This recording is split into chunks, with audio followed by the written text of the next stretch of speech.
Thank you everyone for joining us for this webinar, Deconstructing Brandi Carlile's Front of House Mix, presented by Sean Quackenbush. My name is Laura Lawrence and I'm the Global Marketing Director at Harman. Just a few things before we get started. Everyone on the call is muted to keep down noise levels during the webinar. However, there is a Q&A function where you can submit questions to the presenter and he'll try to answer as many questions as possible at the end. This webinar is being recorded and the link will be made available a few days after the presentation. We do have a number of other webinars taking place over the next few months for audio, lighting, video, and control, and we'd like to encourage you to take a look at the different webinars in our Learning Sessions workshop series that can be found on pro.harman.com. We're adding new sessions daily, and right now we have over 30 sessions scheduled for this fall and winter, so watch for those on the calendar. And now I'd like to introduce you to Sean Quackenbush, the presenter for today's webinar. Sean has been an audio mixer for over 25 years, working in live, studio, and broadcast scenarios. As a front-of-house mixer, he has toured with Brandi Carlile, Hall & Oates, Katie Tunstall, Robert Randolph and the Family Band, the Experience Hendrix Tour, and many high-profile one-off all-star shows. And now I'm going to pass it over to Harman's own Raul Gonzalez to share more about Sean. Good afternoon, everybody, and I hope that you are all doing well. Today, it's by far one of the days that I've been waiting for a long time. One of our good friends and one of my favorite front of house engineers gets to spend the next couple of hours with us, the one and only Sean Quackenbush. Sean, how are you, my friend? It's so good to see you. It's so good to see you.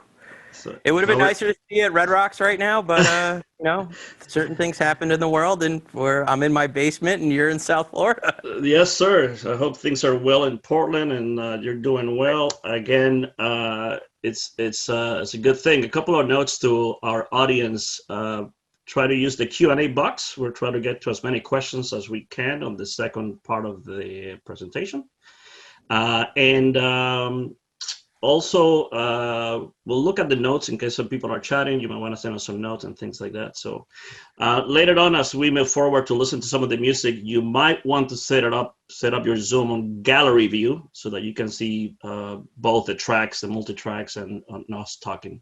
So, well, Laura already went through this, but I think we're going to spend a little bit of time just diving into your formative years. We're going to end up spending a lot of time talking about your last few years with Brandi Carlile, but I think to get to understand your mixing process and how you sculpt Brandi's mix, I think we got to go back and figure out a little bit of where does Sean come from, and talk to us a little bit about those Saratoga days, and tell people about the influences of Lego blocks and all of those things. So let's go back to the beginning of your formative years. We could even say that you even did a little lighting. Yeah, I did. Like I fancied being a lighting person for a good part of my life, or an early part of my life. Grew up in upstate New York, Albany, Saratoga area, and parents were way into music. Not a musician, but just fans of it, and took me to concerts when I was a kid, especially at the Saratoga Performing Arts Center, which has a big part of who I am. When I was 8, I saw Michael Jackson on tour at Buffalo Bills Stadium, and it kind of changed my life. It was this big, massive stadium show with every gag and trick in the world, and then I just, everything from that point on in my life was, drawing stages, and Legos were a huge formative part of my life, and building stages out of Legos and speakers and all kinds of stuff, and that's kind of, I became so one-track minded. So from that, I had, nobody in my family was involved in this stuff whatsoever. I had an uncle who was like a mobile DJ, so I would help him out, and eventually my cousin and I started doing it on our own. And from that, I started, I had a little sound system. I started working with some, parents' friends' bands, 50s doo-wop and bands and stuff like that, and I would help out in, the 11, 12, 13 years old, and then also go work in the theater in my school because they had a soundboard there or a light board or whatever. I should mention to our audience that the fascination with Lego blocks continues. Yeah. To this date. I mean, you still collect Lego blocks, and I do. My son, I have a 5-year-old son who's way into it, and it's something we can do together, and we have a lot of fun with it. And I do. My studio where I am right here, I don't want to show it, but I do have a bunch of Lego collectible stuff. Just, and I think, as we'll see later on, as we talked through the Robert Randolph years and into Brandy's time, these help you develop, I think, your production manager brain. I think you have this kind of inquisitive mind. Yeah, how to kind of get involved in everything a bit, and kind of know enough about every department to be dangerous, I guess, to say, jack of all trades, master of none. But, as you kind of get into it, you decide which way you want to go. And audio at one point, I think I was about, I was like 14 maybe, and I was just like, audio was it.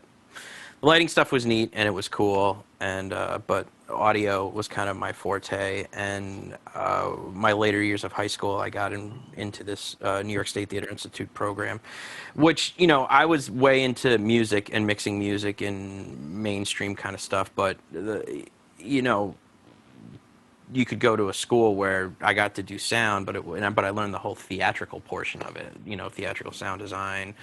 Mixing large musicals, mixing serious dramas, and all that, and that had a huge part of what my process is today, and also working in a professional theater situation at 16, 15, 16, 17 years old, just how to act. So very early on, you were exposed, and you had a passion. You had sort of discovered your passion for the arts and the entertainment. Very early on in your career. You started through the end of high school, and then all of these. Did you end up going to college for these? Did you study anything else, or did you go straight into Omnitech? No, I started working for Omnitech, which was this sound company that would do my high school shows, and actually one of the partners in Omnitech went to my high school. He was 10 years older than me, and at the time that company had just taken over the Saratoga Performing Arts Center, and it was the new in-house sound company. So I did go to junior college for a little while, and I remember going in there, and they're like, well, you just came out of this theater program, so we're going to put you in some theater classes. And I was kind of like, well, no, I just did the whole theater class kind of thing pretty intensely for a while. So I tried a couple other things, mostly art and music classes. But, at that point, I was doing so much with Omnitech that it was like, and what were you doing at Omnitech? Tell us a little bit about Omnitech, so that for those who are listening, tell them a little bit about what Omnitech was and what were you doing there. It was a regional sound company. In the summer, it ran the Saratoga Performing Arts Center. It was the house company at the Theater Institute. They had a lot of great clients. They had a lot of great gear. I remember, they didn't have the massive speaker box count to go out and do the huge thing, but, they were the first company to have Midas, and we had Claire wedges, and we had really great consoles, RF, outboard gear, monitors. We had a pretty, hefty size PA. We could do the Performing Arts Center. And I really quickly got pushed up. In high school, I was the guy who would help load the truck or load in or go to the shop and coil cable or whatnot. And then once I left high school and I was available to do stuff, I was either the A2 on the gig. You'd go out with one of the older guys, one of the partners and all that. And then quickly kind of, as people would go on to other things, guys I worked with there would go get jobs, with the state of New York, or not so much touring, or some of them would go out on some theatrical tours. They would, I kind of, well, you're here, how the stuff works. And you get run up the flagpole kind of real fast, fast track kind of. But, they were really good to work with me. And the good part about that company is, we did theater, we did broadcast, we did, events. So it was very, we got involved in a lot of stuff. So it gave me a really great knowledge base as a kid. You started mixing, significant bands coming through early on. I remember being at the Troy Savings Bank Music Hall at like 17, doing monitors for Chuck Mangione or Sonny Rollins or some of these jazz greats. And then, I'd wind up being the monitor engineer on the main stage at Jazz Fest or Oldies Fest at the Performing Arts Center in Saratoga in the summer. And you just figured it out. You just did it, And there was no, it was, not really trial by fire, but it was like the guys who were there were so great and hands-on, and they showed you what to do. And I just always had that mindset where I could look at things and go, okay, I could figure this out and how to do it, and it really worked to my advantage. And I had that Theater Institute background and working with a lot of the great people who were there about, hey, you got to be on time, you got to present yourself in a manner of kind of like a professional manner when you're there, and but at the same time you got to have a good time. You can't just be a total square about it. Let's have a good time and let's crack jokes, and this is a really fun job. You spend I would say the longest of any artist. You spend them with Robert Randall and the family. Can you talk to us about like the first gig?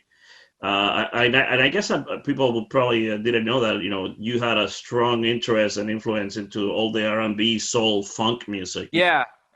From my experience when I was a kid, I was heavily influenced by, in New York. I mean, late 80s or through the 80s and 90s, I loved hip hop, and being a DJ with my cousin, you wanted to find the records that were sampled from.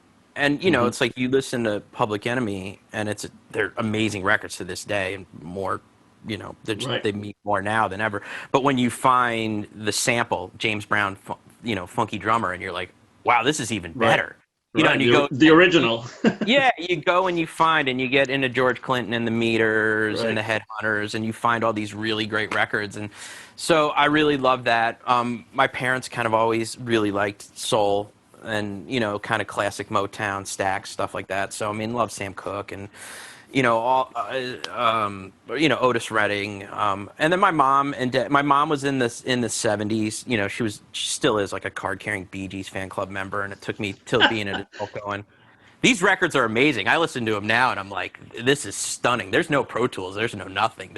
They made this. One of the things that you and I talked about is the significant influence and the support that your parents. We talked about your parents taking to you this many concerts. Michael Jackson, and you went to see all these other bands. Yeah. It's obviously that your parents were also a great influence as far as giving you access to a lot of these things, as opposed to sheltering you from. We're not going to take you to these concerts. That would be crazy.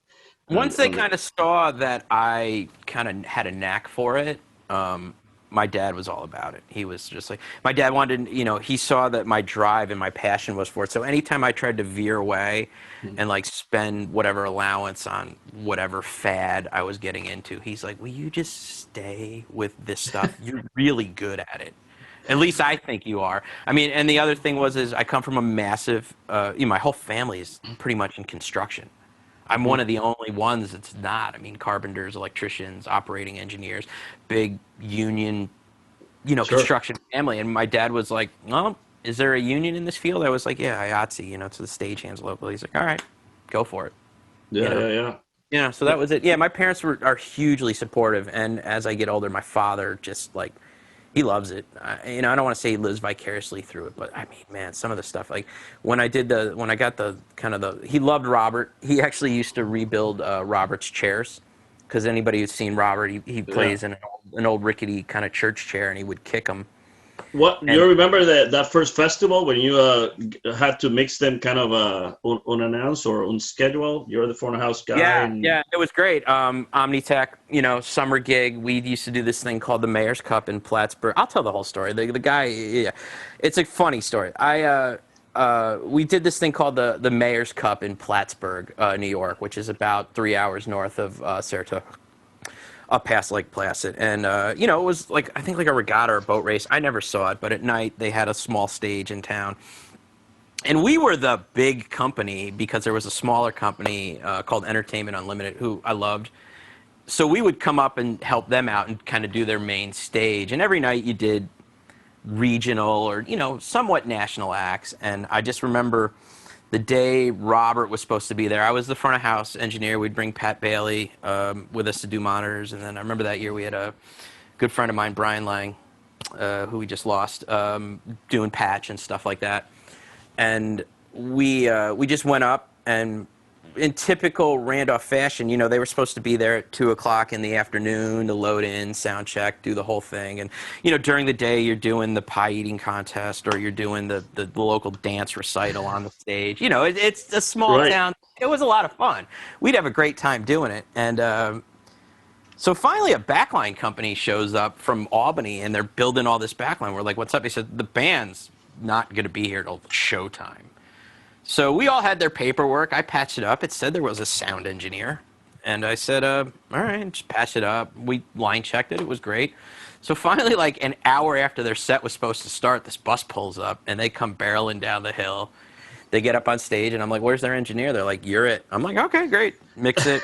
There were some people around that day, tapers and all that, and I was trying to figure it out, and they were like, so what's this like? They're like, well, he plays pedal steel. And I go, well, what, like kind of like Ben Harper? He goes, yeah, but no, not really. And they were trying to describe it to me, so I never heard of him, nothing. And it was really a unique sound because, if anything, Robert really didn't sound like anything else. No, it blew my mind. I used to tell everybody it's part gospel, it's part gospel, it's part Hendrix, it's part funk. It's kind of all put together, and they blew my mind. And I just at the time I was mixing a lot of like local and regional metal and hardcore bands, so I was mixing loud stuff. So I just laid into it. And end of the show, I get the radio call. Hey, the manager wants to have a talk with you back in the artist tent. And I go back, and I'm like, oh, great. Oh, no. I remember because someone from the town actually came over, and they're like, dude, we could hear you like half a mile away. And I'm like, and it was a great time. I mean, it was a really fun time that night. I go back to the tent, and there's this little, guy just sitting real quiet in the corner. It was Robert, who anybody who knows him now is he's a great guy. He's the life of the party. But it was very quiet and timid at the time. And his manager, Gary Waldman, said, "Hey, what'd you do out there tonight?" I was like, "Oh, sorry if I was loud. I was feeling it. This is the type of music that I kind of love and I'm into. And I'm sorry if I was loud." And he goes, "No," he goes, "This is the best this band's ever sounded. We've been out opening for Dave Matthews and, having a good time and, but this was just incredible. You interested in touring?" And I went, "Yeah, absolutely. I'd love to." But at that point, I had done so many local gigs where these semi-national acts would come through and they go, "Hey, when we get the break, you're our guy." And you just watched them all blow up and you're like, I never got the phone call. So I kind of went back after the festival and went, yeah, all right. If they call, they call. If not, they don't. So funny enough, a few days later, Dave Matthews came through SPAC, and I was there. And by that point, they came through so much that I was really good friends with the audio crew. And Tommy and Jeff were out front. I said, "Hey guys, I think I might have a road gig." And they're like, "Really? With who?" And I said, "This band, Robert Randolph." And they just fell over laughing. And I was like, "Why?" He goes, "Well, here's the deal. They were opening for us, and their engineer that they had got into some trouble while they were opening for Dave Matthews, got arrested and taken to jail." Oh, my. And the reason they showed up in Plattsburgh late with no engineer was because their guy had gotten arrested.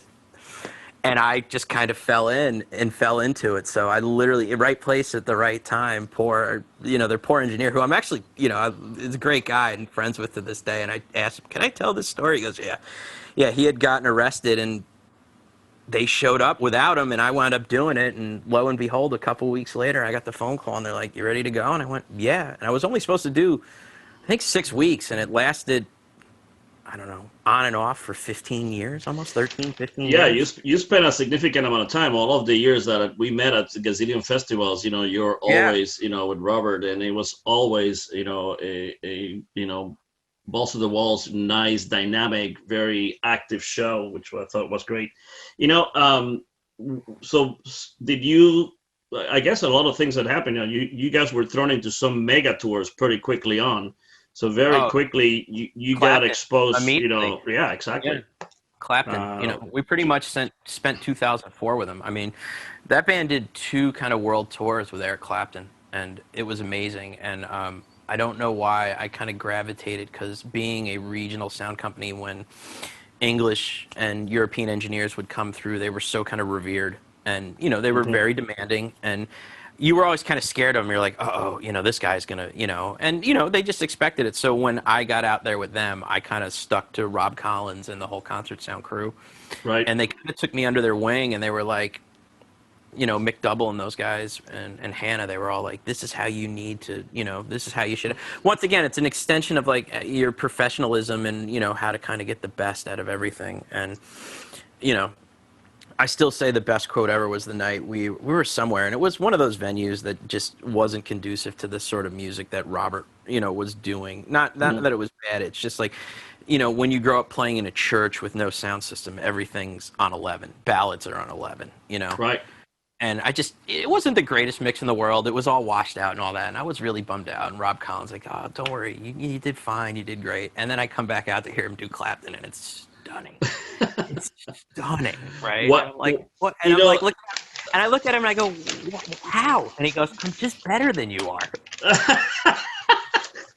That sounds like Robert. He was great. I got to meet him doing Clapton when he came to Seattle back in the days, and always a great gentleman. So, which brings me to the fact that I would like you to talk to the audience about some of your mixing influences. I think you and I share, several of these people, and also talk a little bit about the fact that, over the last several years, I think now, every time you carry your own front of house package, console, local racks and whatnot. When you started doing Randolph, you were not carrying anything. Mercy of the house. Yeah. I had an outboard rack. You had an outboard rack. Looking back on it now, I mean, I can't believe I had the gall. I had this outboard rack that it got bigger and bigger. It was like, I want to say the first 2 years we didn't really carry much. We would carry a monitor desk from time to time, just because that was a whole set of. So I think that obviously then through that era where you were jumping on, I remember watching you mix on several Excel consoles and whatnot. It sort of cemented your gain structure. Sort of the way you lay things out, which you still carry that with you all through the time. I mean, you were asking about influences. So being the house engineer at SPAC on what's called special events days or the rock show days is you were the delay guy. You'd walk out, you'd be like, listen, I got a stereo lawn, I got a mono lawn, I've got some balcony film, I got, whatever you want, you're welcome to. You work with them, but most of the time they're like, yeah, give me one feed and send it to the lawn, and that was it. But I mean, a lot of the top guys who I love were just the best guys in the world, and you could sit there and hang and talk with them, and you'd see Scoville, you'd see Dave Morgan, you'd see Dave Natal, you'd see just everybody, Tony Blanc, you'd see Rob Collins, you'd see all these guys come through every day, Jeff who mixed Dave Matthews, and once you got kind of cool with them and you didn't, they would, some of them just I remember Dave Scaff with Steve Miller. I sat with him at the console, and David that worked at Dave Bowers, that God rest his soul, that worked at Ultrasound, would come in with the Irish tenors and stuff like that. Would hang out with me all day, and we'd play with stuff. And once and I just I was so thankful, and it's like, and you got to see influence, you watch Scoville, who's the ultimate technician, artistically and technically and all that, which I mean, like yourself, we watch his webinars and we go in his room and all that, and it's great. But then you see somebody who comes in like Dave Natal, who it's like no gates, no compressors, no reverb. Here's a 4K, and you're like, oh my God, it sounds stunning. What's interesting is I think that we all, some of us from our generation, quickly valued that this was grad school for free. It was a master class. Yeah, and you find that these people, these engineers, because I went through exactly the same thing when I was working at the Hall of Music at Purdue University, which is I could have left, as a member of the local unit. My call was over at 1 p.m., but I chose to stay in the venue because I wanted to actually observe what these engineers were doing. Just like yourself, you will get to develop a relationship with these engineers and actually be influenced by them and kind of learn from them and develop a relationship with them. Yeah. Oh my God. I mean, that's the whole thing. Like there'd be days where, hey, you got the day off. It's like, I'm coming anyway, just to sit there and do it. But, just watching those two, I remember seeing Michelle mix the Indigo Girls on a Paragon. The Paragon. Yeah. I remember seeing Dave Ratt mix the Chili Peppers on a old Ramza 840 with no labeling and no lights, Right. And it was amazing. Probably my biggest influence is Matt Eli, who was the partner in Omnitech. Eventually, I wound up becoming his partner in Omnitech, one of the owners with him and Dan Shiver. But Matt was definitely was the biggest influence on me. He was the guy I met in high school. Yeah. He owned the company. He had toured with Mark Cohn and was kind of, he could do anything. And he just, That was the guy. How early on did you get into your, you've been carrying a profile now for, I don't know how many years. How early on did you decide to get your own console and your own, sort of local gear, if you will? Well, when we owned consoles, I mean, a Midas was $100,000, an analog Midas, and it was a massive piece of gear.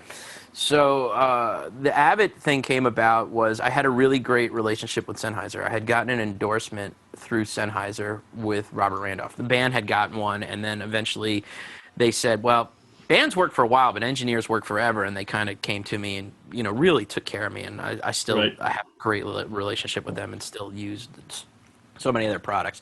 One of their people who I was friends with had moved over to Avid, and we used to go to the NAMM shows every year, just because it's the ultimate, where you can act like the biggest rock star nerd in the world, because it's, it's the ultimate music store, to walk around and see what's cool. So at that time, I would do stuff with Sennheiser. Or we would do, they do those parties, and I wound up mixing a lot of them over the years. And I had seen the D show a few months before, when Robert played Music Midtown in Atlanta with Petty headline that night. The stage. Yeah, and for those who are watching, let's see. Gotta go back a couple of pictures, because I have a picture of you on the D show right there. Yeah, back in the with days. my dreadlocks. Right. Yeah, we miss your dreadlocks, by the way. Yeah, I don't. Yeah, I'd seen Robert, and he was kind of showing it off a little bit. I think it was pretty brand new at the time. And then Jeff from Dave Matthews had gone to it. Right. And at the NAMM show one year, Sheldon and Lee Stein at the time were with Avid, or Digidesign at the time, showed up with it for the Sennheiser thing, and I just started playing with it, and they sent Steve McHale over with it, and I'd met Steve a bunch of times, and he's a great guy, and just started playing with it, and I think somebody had had to disappear, go over to lunch or something, and I just sat there and played with it. When I came back, I had Pro Tools running, I had it patched, I had it labeled, I had my plugins laid out, and they're like, so do you know Pro Tools? I'm like, no, not really. I have an M-Box, but they're like, and I had literally built a show file. So you jumped in with, all feed. You kind of went in, okay, not only am I getting a digital console, but I'm going to actually start using the plugins. I'm actually going to start multi-tracking it. It's so I love the outboard gear. Yeah. I love, and it was like, oh, wow, wait, I can just, what I need, and, with those parties, normally whatever the company is representing at that point is what you would use. So, at the time it was like a Nova Sun or whatever. Right. They had so I'd done a lot with them, and you'd walk in and there'd be a 4K in the club, and you're like, "Can I just use that, please? Can I know how that works, But yeah, I kind of dove into it, and this was when it was still D show pre-profile, and Steve McHale was like, "Hey, you got a tour coming up?" And I was like, "Yeah, I'm literally flying from the NAMM show out to Kansas City to start a Robert Randolph run." He goes, "Do you want a desk?" And I was, at that point, I was, yes, thank you.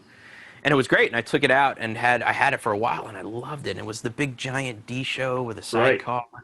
But the problem is with Randolph, we played big places. We played small, you go from the Uptown Theater to the Belly Up in Aspen, where, so I was like, make sideways.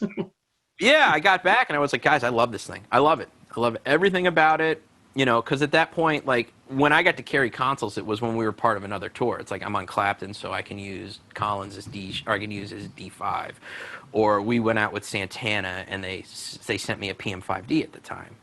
And it was great, and I loved all the different manufacturers' desks, and I had a lot of great shows. And we had just started carrying gear on Robert. We carried a PM5D for front of house, and we carried a DM2000 for monitors. So I did about a year with that.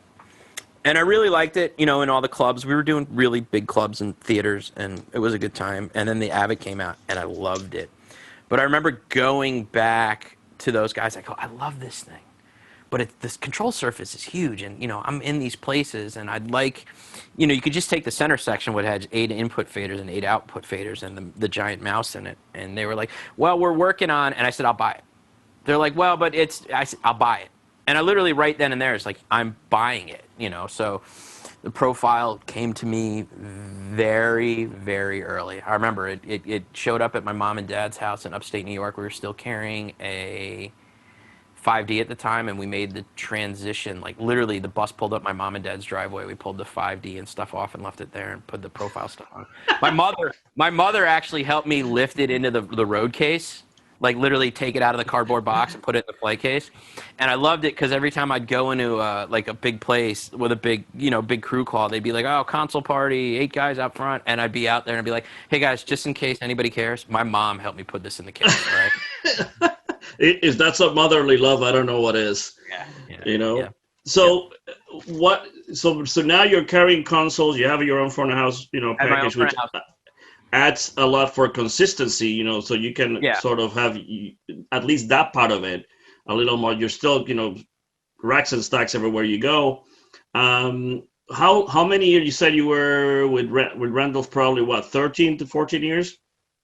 Yeah, 13, somewhere in there. Yeah, about 13, 14 years. And I mean, honestly, right before COVID hit, I helped him out on a word show down in Florida. Brandi played the Saturday night, and the Word played the Sunday afternoon. And, it was good to go down and hang out with them. I mean, we're still talking. We're good friends. Were you, obviously, you had started multi-tracking. Were you already doing any kind of virtual sound checks with Randolph, not quite yet? At the time, it was, when I bought it, it came with, I didn't even come with it. I had to buy the old LE card or the Firewire card. And it was, funny enough, with COVID, I've been cataloging a lot of my old recordings. It was only 18 tracks. Mm-hmm. So it was like, it was pretty much stems. So the multi-track thing was like, and I was like, wow, I've never had to do that before. How is that going to work? And then when I wasn't touring with Robert to kind of keep the console working, I would rent it out to some other artists. So one of them had said, hey, we want to get an HD rig with it. So I kind of bit the bullet and bought an HD3 rig.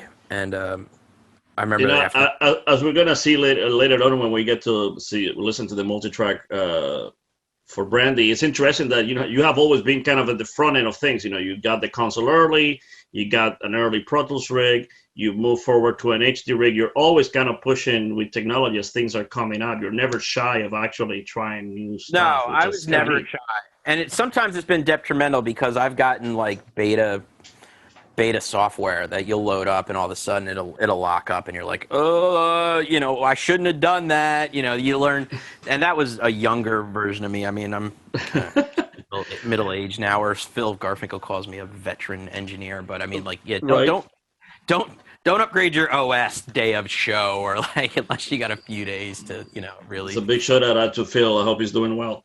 Yeah. So taking out 2013, you spent all this time with Randolph. You have traveled the planet. You have actually we played anywhere there's a blues festival, that band played. Yeah, you went all over, and with mega tours as well. Which whether it was Santana or Clapton, you were exposed to that mega size of touring as well. So you go through all that.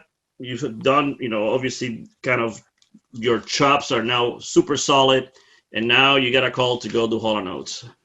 Funny, yeah, we played Daryl's Club with Robert, the Old Town Crier in Pauling, New York. And Pete Moshe, who had been the production manager front of house for Hall & Oates and now runs the club down there, I started mixing this set and comes over. He goes, hey, man, you want to mix Hall & Oates? And I said, yes, I do. The quintessential band we all want to mix, right? Yeah, it's like I love music and I love listening to records, and like influences are like huge record mixers and stuff like that. And some of those '80s records, I love the sounds on them, are just amazing. And it's like, can I? And then the fear sets in, like, can I do this? Right. And then and yeah, I mean, I had a good time. So I was on and off with those guys for the way they were working that year. I think about 6 months, and but before that, I committed to do the KT Tunstall tour later that fall. So I came off of Hall & Oates and did the KT Tunstall tour. And that was a major help in to what I do now with Brandi Carlile. I don't think I could have been as successful in Brandi Carlile if I had not worked with KT. Just because that show it's an amazing show. It's one woman with a guitar. And it's like 24 inputs, and it's loops, it's effects, it's percussion. but also like how her and I would work on things. She's like, okay, so this song I want to bring it really intimate and real dry and small. I want to bring it here, where some of the other ones, one person sounded, huge. And I mean, I've mixed her since on some big outdoor PAs, and it's a lot of fun. It's a fun show. It's half music, half just straight up hilarity. Should just crack you up the whole night, and we just had a lot of fun on that. So here you were thinking that 2016 was just going to be a relaxing year, and you were bouncing between like 4 bands: Randolph, Hall & Oates, Katie, and just get a call. Hey, yeah. We just had our son Harrison, and I was like, okay, let's I've done really well. Let's kind of slow it down a little bit and hang out and all that. And immediately it was like I got a phone call from a really close friend, and they're like, hey, this just came across my email. He worked at the agency that worked with Brandi, and it's like they're looking for a new front of house engineer, and he worked really heavily with KT, and they kind of said, well, he just worked with KT. I think they would really like Sean. So, and it's funny, I think they were on like the Today Show, like within days of that initial phone call, and I just remember being like, my wife was like, hey, look, and she was on maternity leave, and it's like, oh wow, yeah, that's them, and like this is which is interesting because Brandi was not like a new artist. I mean, she had been doing her craft for probably 10 years plus. They had been around. Like I definitely remember being on festivals, and they were there's 10 stages. They would be on one stage, we'd be on another stage, and and definitely had heard the story. It had been on a lot of like TV and license and stuff like that. And the name. It wasn't like a new name. I mean, even though like, a lot of people to this, some older family members are like, oh, that's the girl that was in the Go-Go's, right? And I'm like, no, it's Brandi Carlile.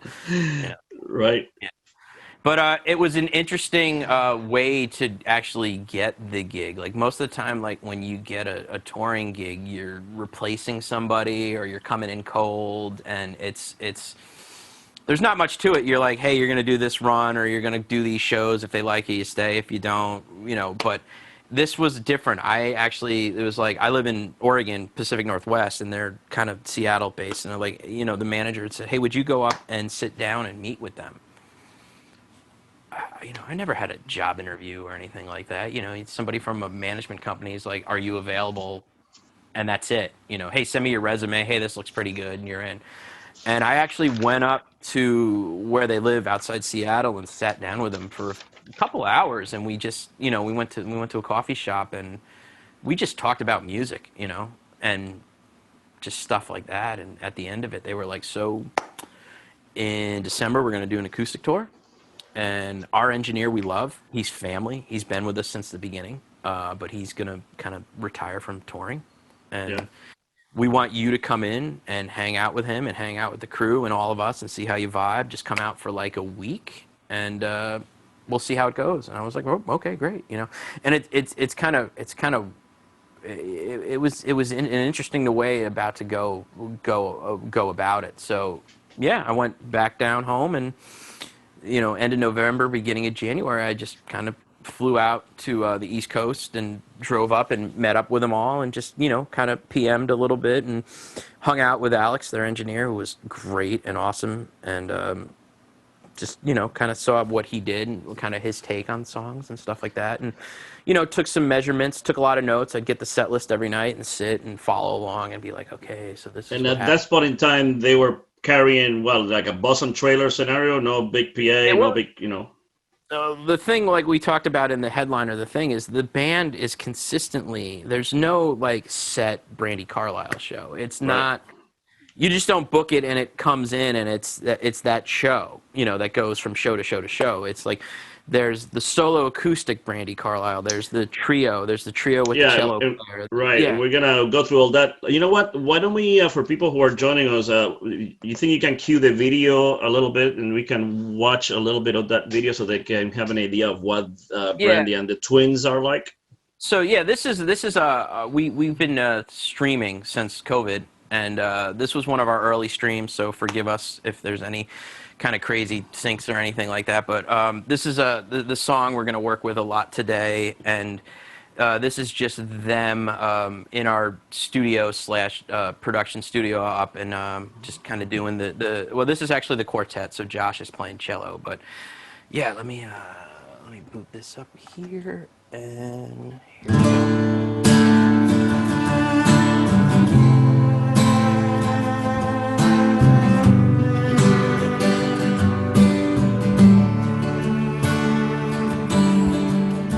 You're feeling nervous, aren't you, boy?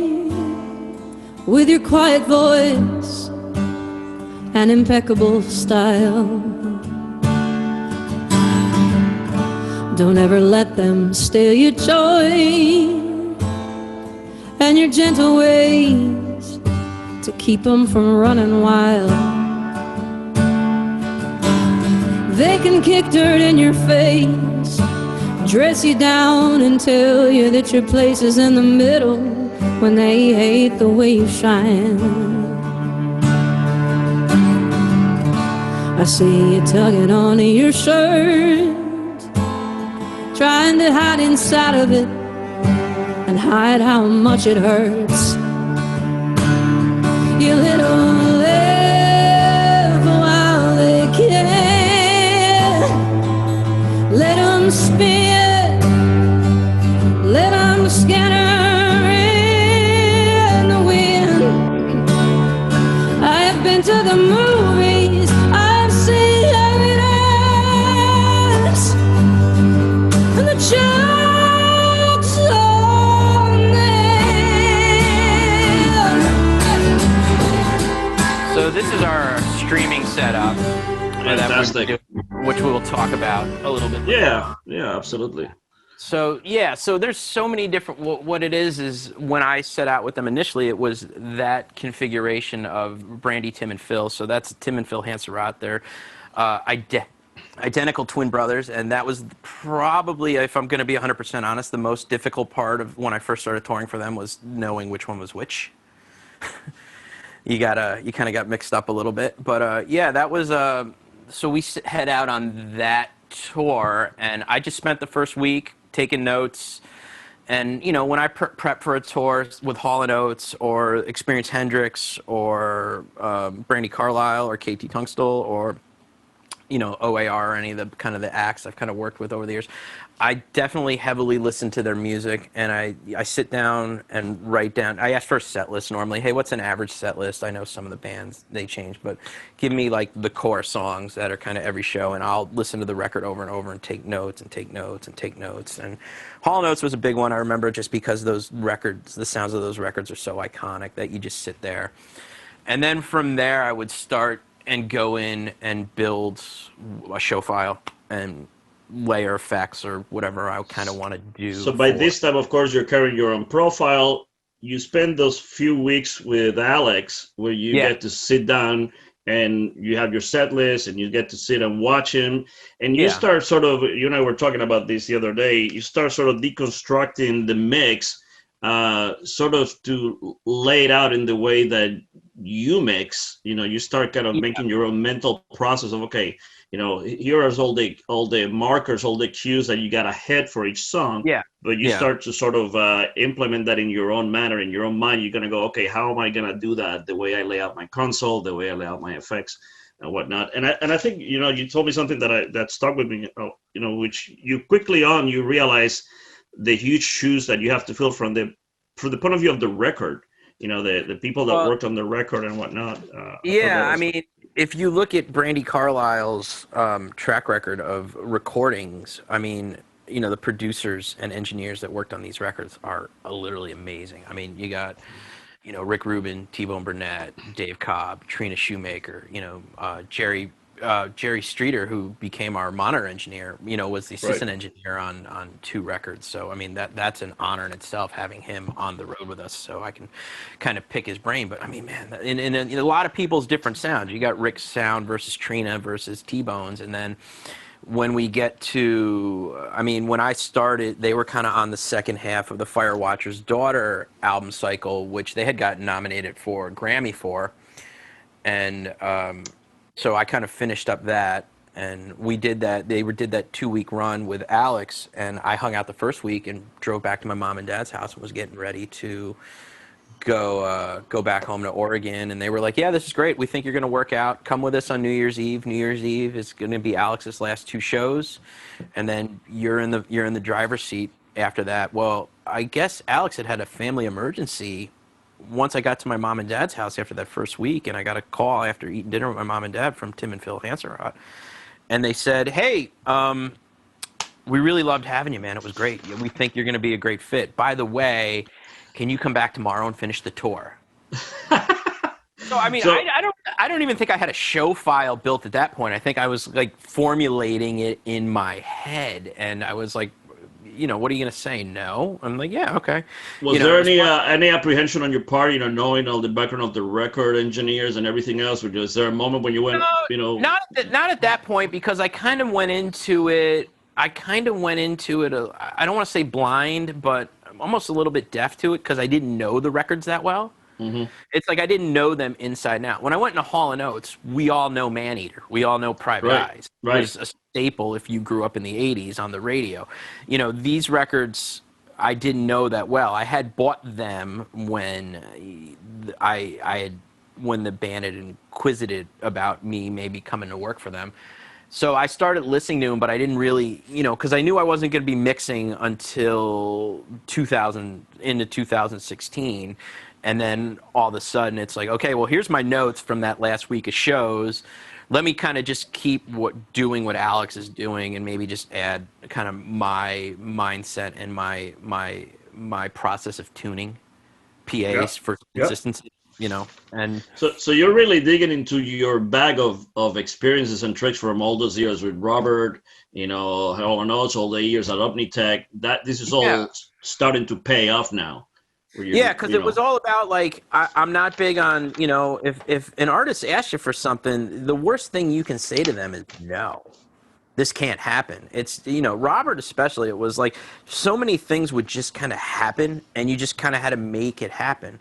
Hey, you're set up your normal, 38 or 40 input show with the family band on a festival, no sound check. You're going to spend the first couple of songs kind of, going back to the analog days, kind of getting a mix together, more or less. And then he goes, "Oh, by the way, the Dirty Dozen Brass Band is going to sit in." And you're like, "What? Which ones?" And they're like, "All of them, the whole horn section." And you're going, "Well, we're out of inputs." And you're like, "Give me the 2 guest wireless, put them in an XY, stand the guys around it, and go." It's one of those things.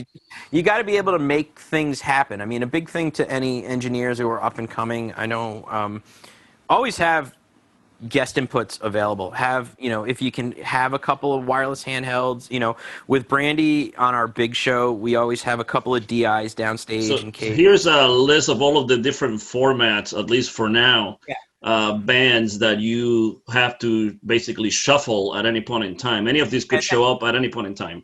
And that's not, I mean, we know going into it almost 99% of the time that's what's going to happen. We're going to do a solo show. We're going to do an acoustic trio. We're going to do a full band plus strings. We're going to do orchestra. And you left a couple out. I also do the High Women. Yes. And we also, we've done the Joni Mitchell Blues show, which is a whole nother configuration in itself. But we know 99% of the time that's what's going to happen. It's days like when we go to a show in Vermont and there's a torrential downpour and it's sold out, that they just decide, hey, we got to do this trio because everything's going to get destroyed if we untarp it. So we'll do 4 songs, acoustic trio, and all of a sudden it's, I try to build a show file that encompasses everything and then kind of tailor it to what it needs to. So technically the show file has everything in it. The orchestra one is kind of its own one, but what happens is it'll move faders and layers around to make things where they need to be more accessible to me for what I need to do mixing wise. And certain things like, her vocal chains are vocal chain, but depending on the acoustic show, and I tell this to everybody I work with, the less amount of people I have on stage, the harder the show gets. The full band with strings, when it's 8 or 9 people, depending if we have the 4 strings or not, is a lot easier to mix than when it's Brandi an acoustic guitar. Because if you go back to when you did that first show when they opened for the Ivet Brothers, the Garden, that was my first time mixing them with a full band. Wow. So how much like warning did you have? Did you find out about it a week ahead of time? Oh no! I mean, we knew going into those shows, like 90% of the time, like we know, like they book it, and we have our calendar, and it's going to be like solo, trio, So we know. I mean, at this point, the way we tour is we have our truck, and our truck kind of goes everywhere, unless it's like kind of a one-off fly date. We'll fly in and do a solo acoustic, but most of the time, like our gear goes, and it's like today, hey, don't take the drum cases off. Hey, we only need the keyboard riser, and You were production managing as well, I believe. When I got hired, I was hired as the front of house engineer first and foremost, and they were like, "Would you mind production managing?" Because we know you kind of have a background in history with a lot of the artists you work with in PMing, and I was like, "Absolutely!" And it was great I did it all 16, all 17. Which in 17 we did a couple small acoustic tours, and then we did what was called the Story Tour, the 10th anniversary, which we went out and played acoustic trio style. A lot of great venues. And at some point in time, you moved them out of tour bus and trailer to a trucking situation. That was immediately. That was immediately. I had all those years with Robert, and anybody who's online who tours with trailers know that wheels fall off, tires blow, trailers, and the hardest selling point was. They love their instruments so much, and we're very passionate about and we have beautiful stuff, that everything is safe at all times. And having to say, hey, every time you hear about a band getting their stuff stolen, what do you hear about? Well, their trailer gets stolen off their van or their bus. You don't hear about people stealing semis.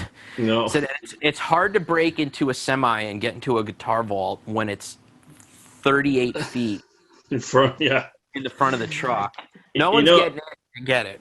It's interesting because, we talk about a trio, and I wanted to put up the input list for the acoustic trio because, it's not just like 10 inputs. You have a significant amount of inputs for an acoustic trio, right? And just so I can say, the easiest thing is the laziness of what I do is the only reason that the cello mic and the piano pickup are at the bottom is I literally just added them to the bottom because, technically digitally you can soft patch anything, and it just had happened that way. And the reason the piano pickup came about was on the two bottom mics is Wes Dooley was wonderful to really give me some great AEA ribbon mics. Wes, you're a great guy.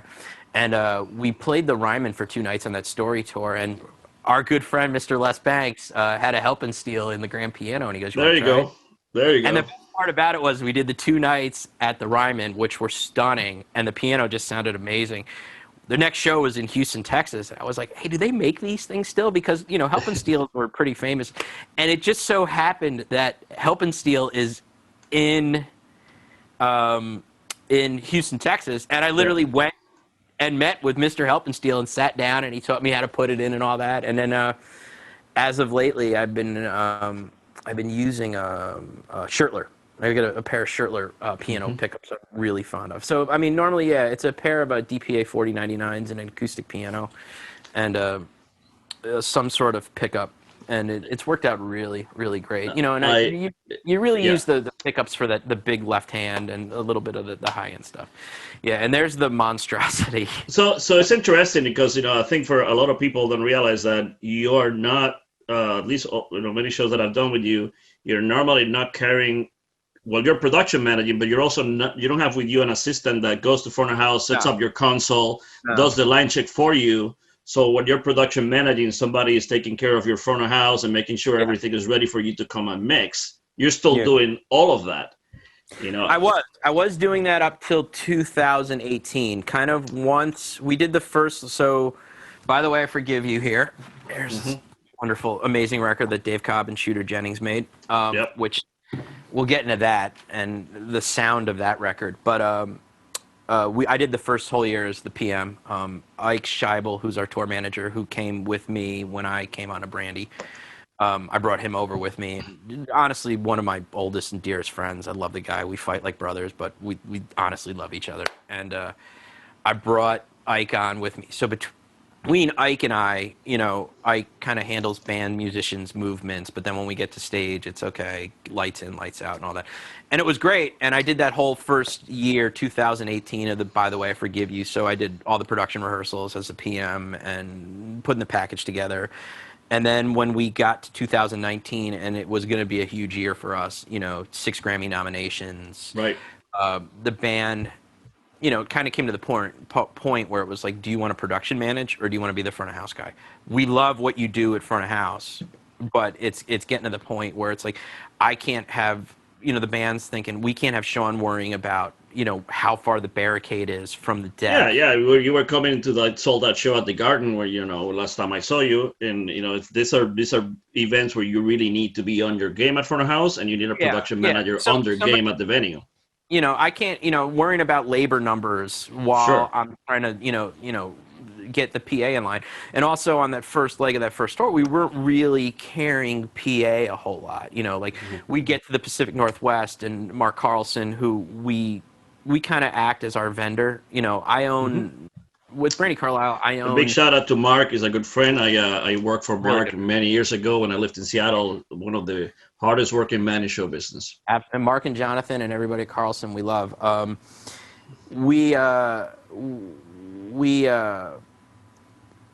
They would help us regionally with shows, rehearsals, and any kind of Seattle shows and stuff like that. I guess this would be a good point to realize that, we'll talk a little bit more when we talk about Brandi's setup and your mixing approach, but the fact that, when you came on board, there was no monitor engineer. No monitor engineer. They had a monitor engineer for the summer before. Yep.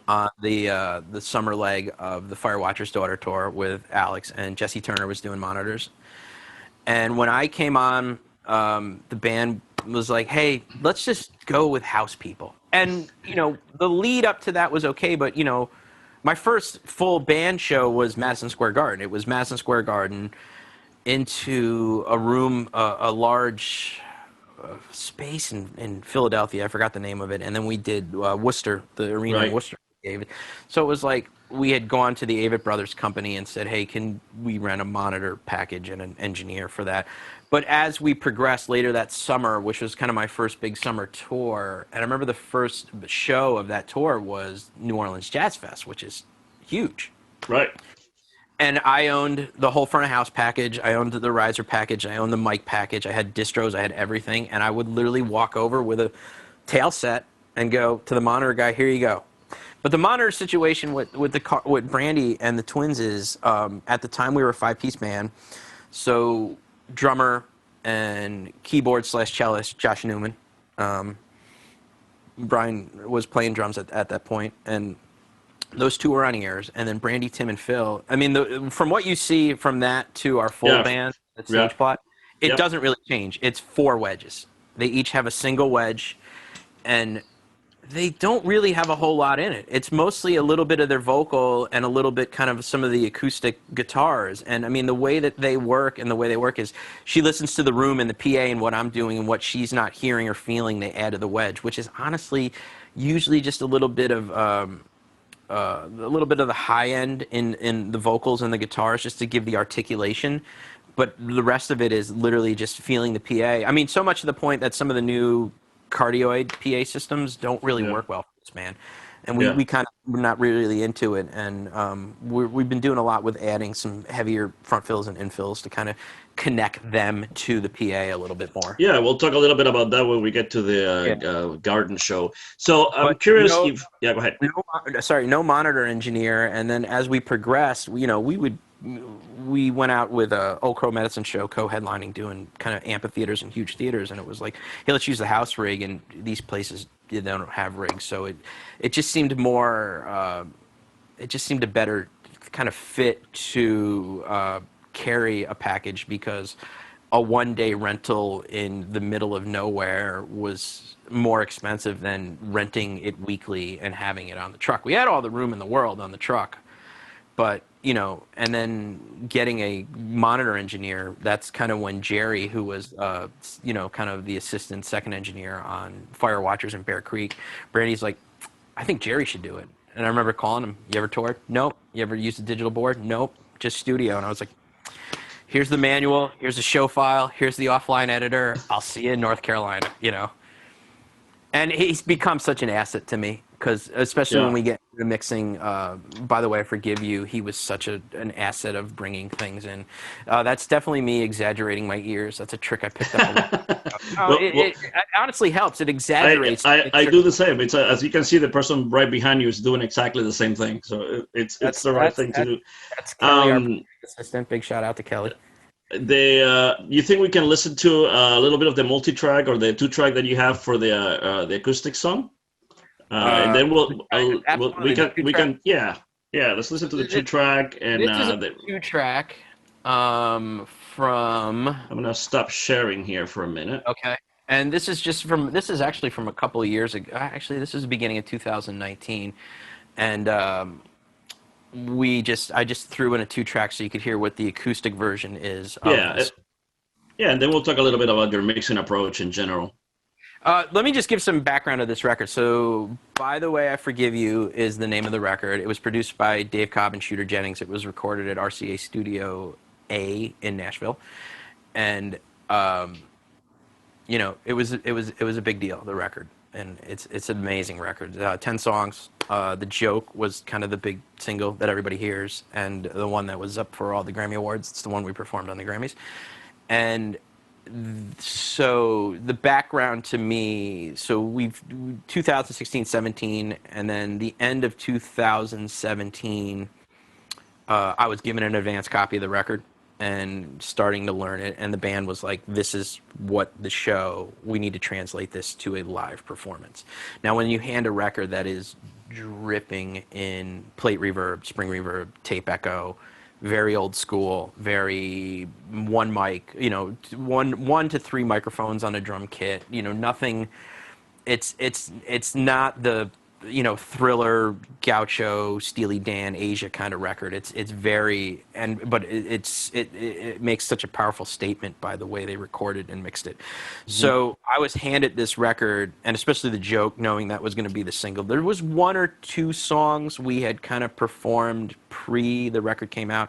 The Mother was there when I came on acoustically, and most of all had kind of floated in and out during the story set, but for the most part. So there's a lot of things going on, and I mean the album was just dripping in some of the best reverb tones I've ever heard.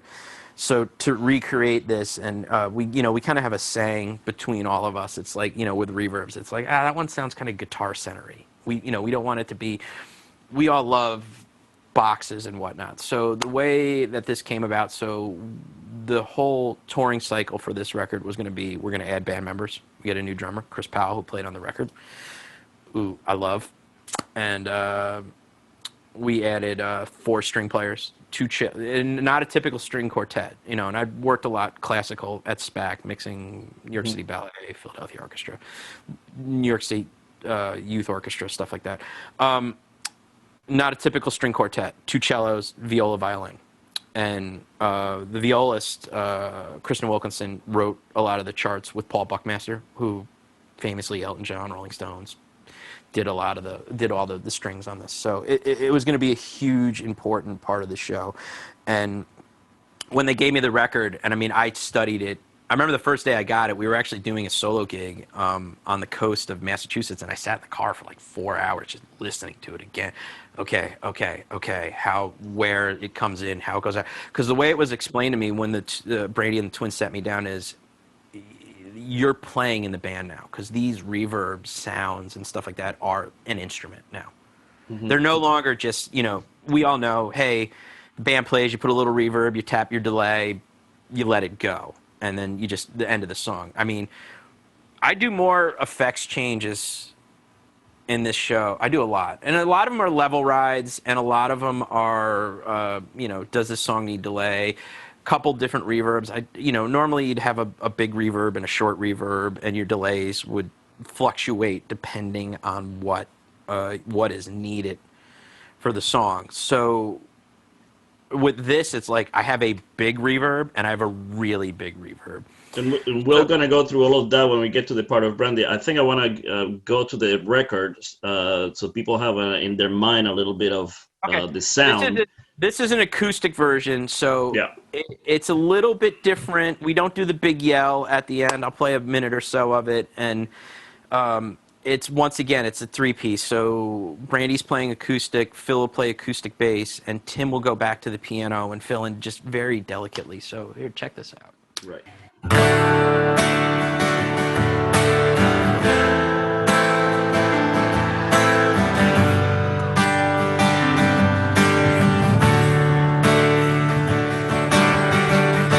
You're feeling nervous, aren't you, boy?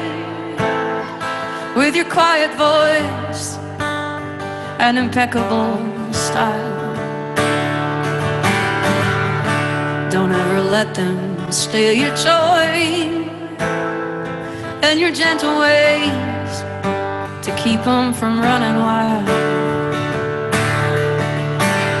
They can kick dirt in your face, dress you down and tell you that your place is in the middle when they hate the way you shine. I see you tugging on your shirt, trying to hide inside of it and hide how much it hurts. You let them live while they can. Let them spit, let them scatter in the wind. I have been to the movies, I've seen others, and the jokes on them.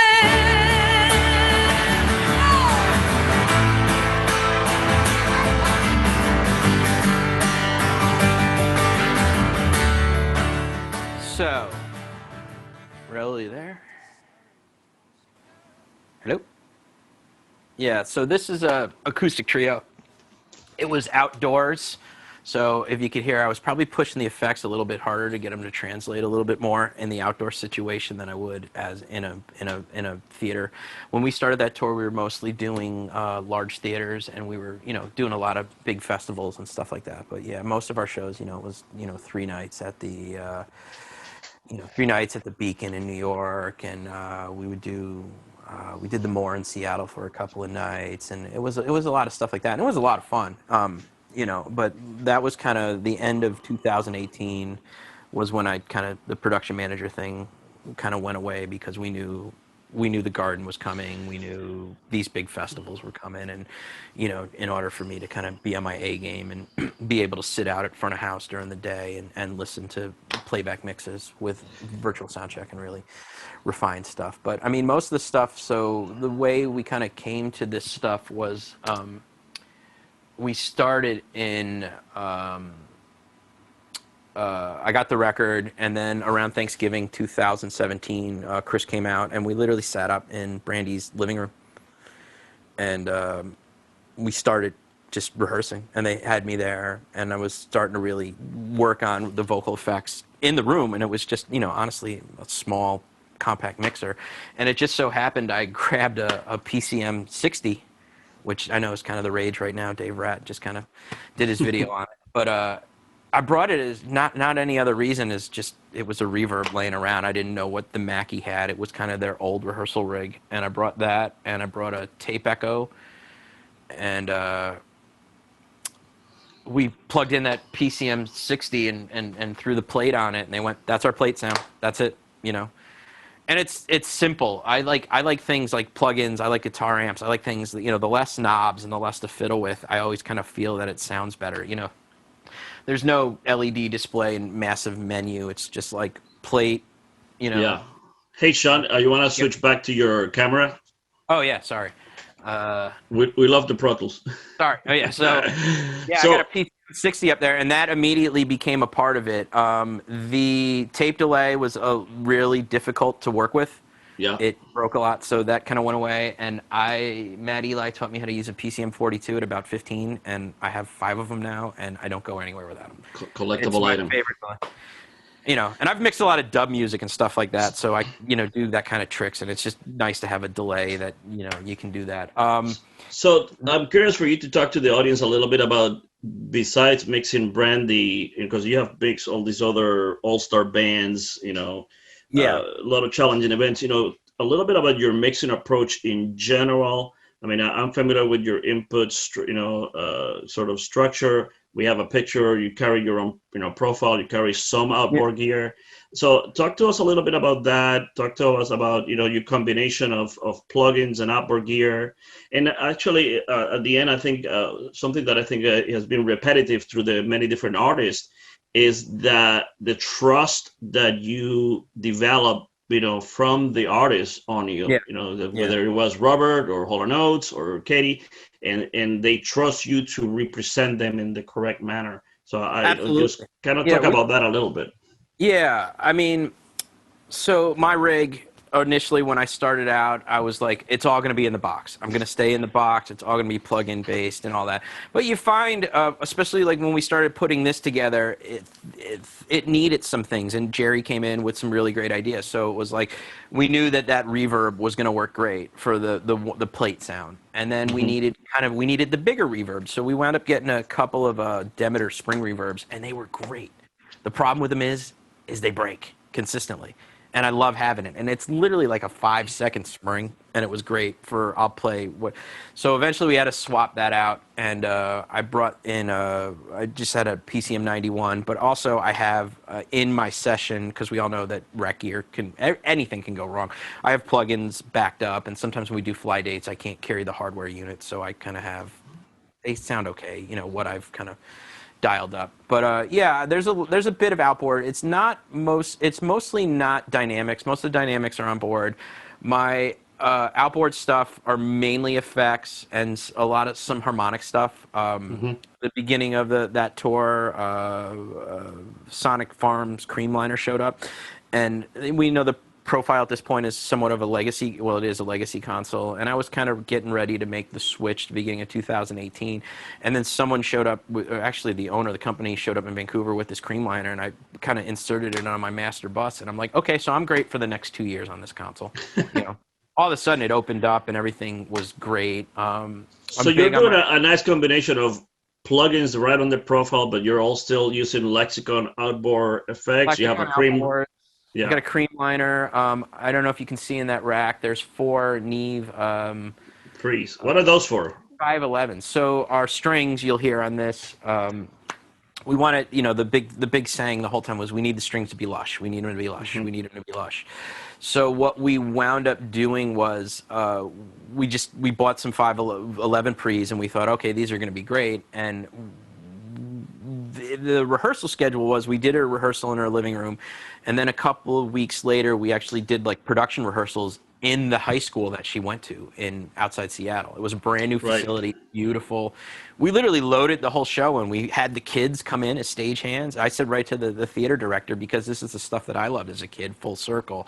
Hey, no, I want the kids to come in. They can be our local crew. They can help load in and come to the rehearsals and help us out. And funny enough, I think that's where Benicio, the kid who sang the joke on Seth Meyers with Brandi, came from, just helping us in those rehearsals.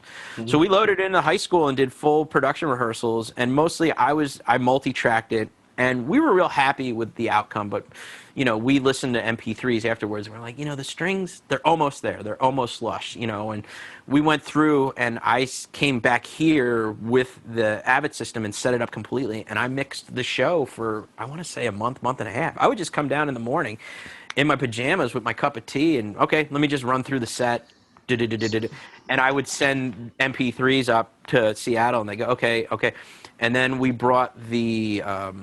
So that's what I call the process of you doing your homework, in which you know, you had your front of house package, you multi-track the stuff, you bring it back home, and you really dissect it, and you really reproduce the mixes. I tore it apart. You know, and back to back with the artist, where you're kind of getting them the final product they want, you know, so that is actually working to develop that trust that you have with them. We built my snapshots. Okay, does this song need multiple snapshots? Most of the time I build one snapshot that kind of sets dynamics and whatever onboard effects I'm using. mostly fader levels, a lot of fader levels, VCAs, effects returns, certain channels. Excuse me, everybody. And then the 511 pre's we use for the strings, and happy accident, I just brought them back. I'm more or less just using the silk function on them, the harmonics, and I just inserted them just to see if I could do it, and I inserted them and dialed them up, and then sent the string mix up north, and they were like, "That's it." So it just kind of stayed like that, and I like it because I have a line trim, because now I can actually have my string layer is down in the console. So if I do need to adjust the string players, our string players are pretty consistent, but every once in a while one will get out, so you reach over and you can just boost it right there. I just have it on my right hand at all times. Right. Meanwhile I can focus on what else is going on with the board. So talk to us a little bit about the actual vocal chain that you have for Brandi. We saw on the input list that you use a 105, but what do you have any like esoteric preamps for her? No. I mean, that was the first thing that scared me when I got the gig. Is she's kind of infamous for the Neumann. It was the nickel 105, which is great solo. It's a condenser. It picks up everything. Not knowing her voice that well, I mean, I remember the first day. It's like, you spin up your trim knob to where you think it should be, and then she hits the mic. You're like, okay, I don't need that much gas on this thing. Right. Basic. No. Console preamp goes, I got a couple of plugins. I start with... So it's a Neumann 105 on a Sennheiser stick. Well, we can go back to originally. I mean, the wireless didn't show up till this year, 2019, the wireless. Okay. Now it's a 6000. It's a 6000 with the 105 or the KK205, whatever they call it, for the wireless version, in custom gold. It's 24 karat gold plated, right? Okay. Yeah. It's direct into Avid Pre. Comes down, stage rack, plug-in chain, hits a McDSP 404, which I love. I found those a couple years ago. It was the first kind of multi-band plug-in. One of the early ones I'd gotten my hands on, and I liked it. Right. I love the C6 and the C4. That one just kind of had a little bit of warmth to it, so if it's not broke, I'm not going to fix it. It hits, from there it goes to an RVox, kind of, I'm not even really hitting it incredibly hard, but it's just something to kind of level it a little bit. And then I finish off with a SSL, Waves. Waves is really good to me. Waves channel strip, E-strip, and just do the finite EQing that I wanted to hear. And then... no channel EQ, no channel compression. From there, it goes to stereo stem subgroup, and then a crush. I have a little bit of a crush bus just in case I need to push vocals kind of over the edge a little bit to kind of get it out in front of the band. And I think as some people have probably noticed, Brandi has a super powerful vocal. It's huge. Yeah. So it's the ability to put the vocal on top of anything else. You don't have to be, hacking the channel. No, I mean the EQ I literally do on her channel is more, I'd say, artistic than corrective or anything I'm doing to kind of fear of feedback or anything like that. Especially with the Neumann condenser in a massive live situation with a massive PA like Madison Square Garden. Do you do anything special?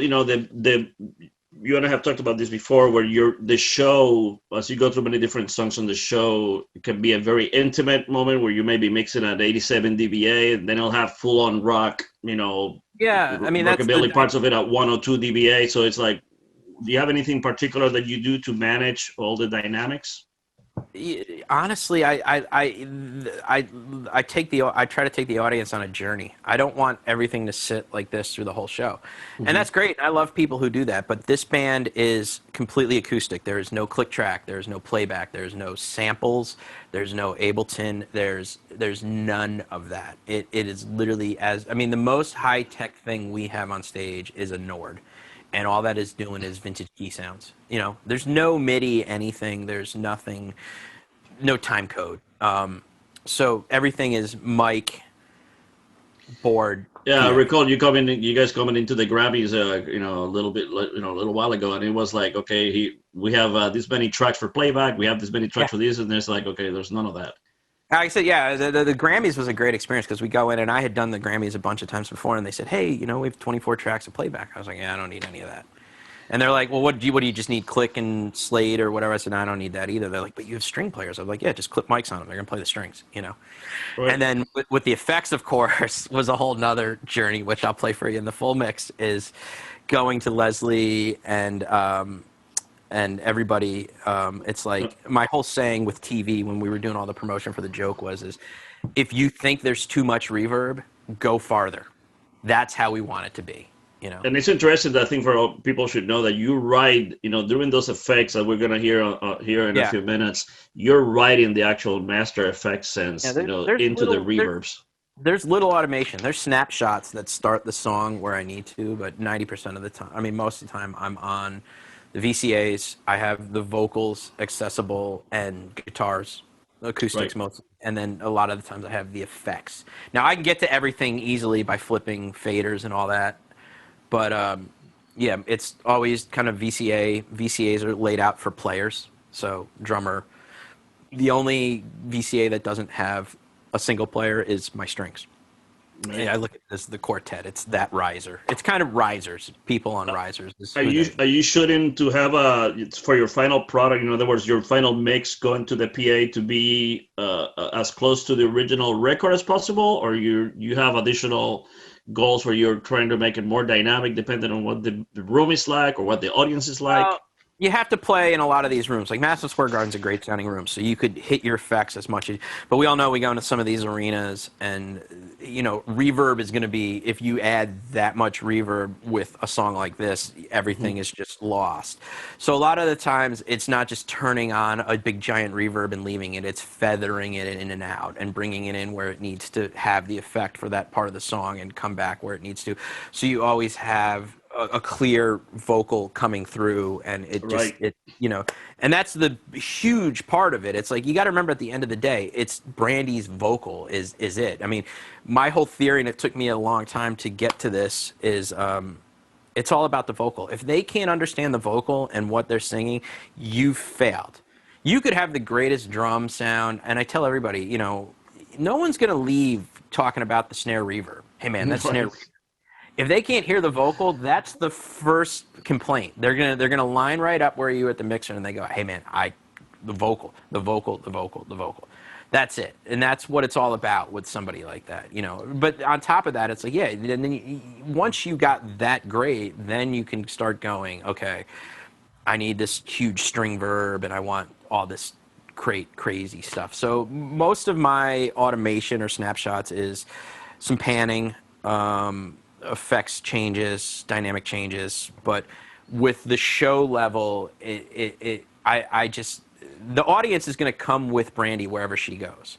So if we go to a song like Mainstream Kid, which is like 102 A Wade at front of house peaking, which is like almost like a rockabilly rocker, to The Mother, which is her with a solo acoustic guitar, you got to bring it down. Yeah. And the lights and everything are going to come with it, and they're going to go with her. You know what I mean? It's difficult sometimes in festivals. Like you go to the Austin City Limits Festival, and she's doing The Mother solo acoustic, and Travis Scott is, on the other side of the field. Gotta get on top of that a little bit. Yeah, absolutely. Yeah, but our own shows, it's just the dynamic.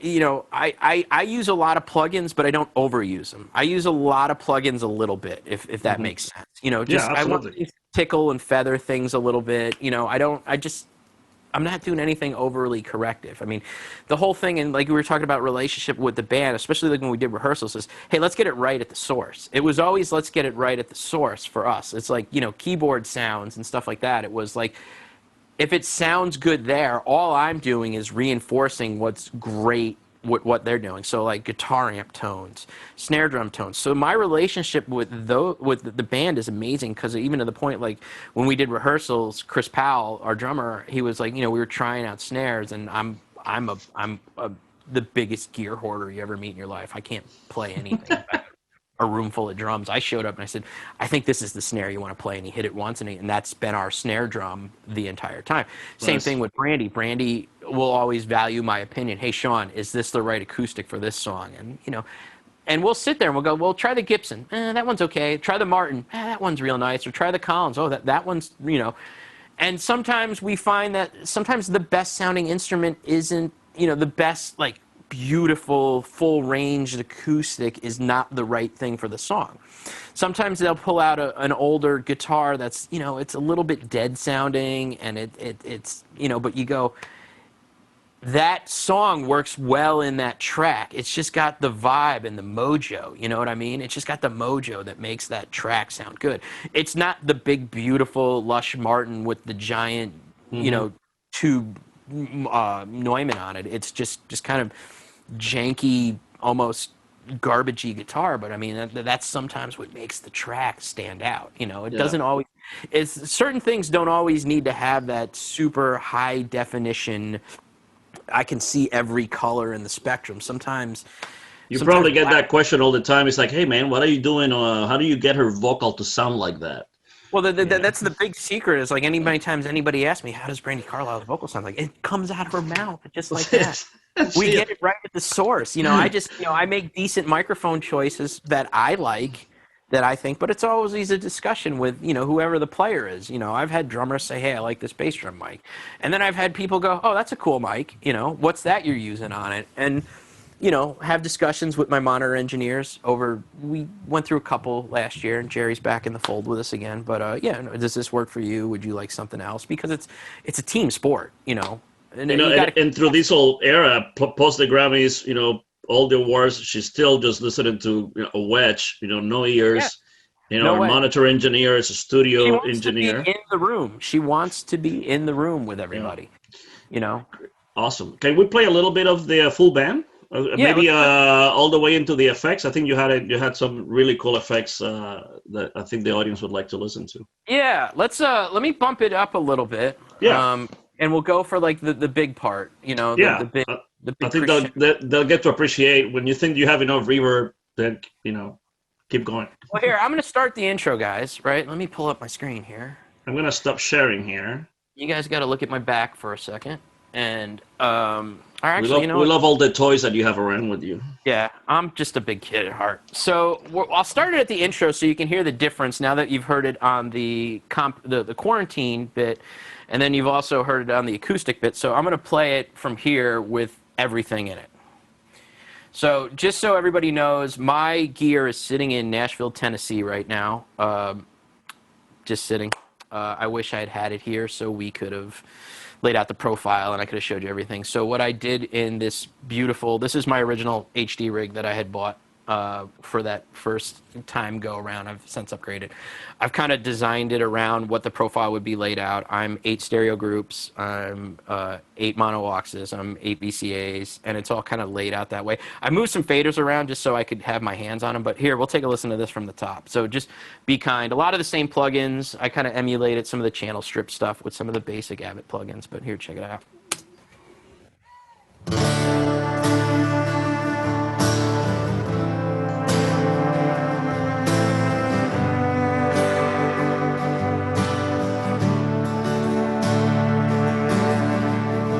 You're feeling nervous, aren't you, boy? It's pretty wet right there. With your quiet voice and impeccable style. So it's all about her and her acoustic right now. Don't ever let them steal your joy and your gentle ways to keep them from running wild. The band will start coming in here. They can kick dirt in your face, dress you down and tell you that your place is in the middle when they hate the way you shine. I see you tugging on your shirt, trying to hide inside of it and hide how much it hurts. So here I'll ride the reverbs in a little bit more. You let 'em live while they can. Let 'em spin. Let 'em scatter in the wind. I've been to the movies, I've seen evidence, and the show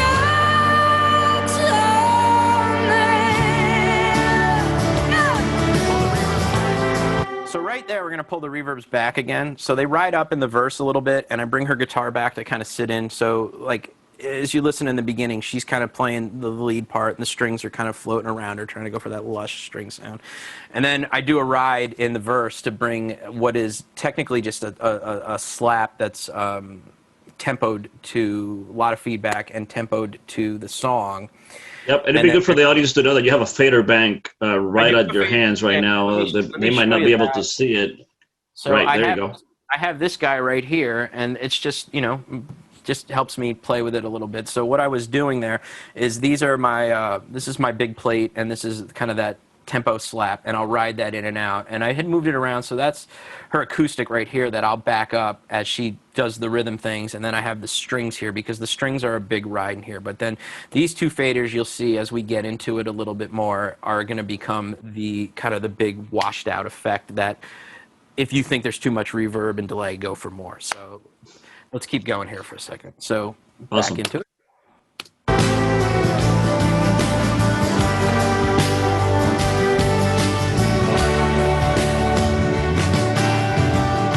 You get discouraged, don't you, girl? It is your brother's world for a while longer. You gotta dance with the devil on a river to beat the stream. Call it living the dream. Call it kicking the ladder. And they come to kick dirt in your face. They call you weak and then displace you. You have to carry in your baby on your back across the desert. I see your eyes behind your hair, and you're looking tired, but you don't look scared. You let them live while they can. Let them spin, let them scatter in the wind. I've been to the movies, I've seen that and the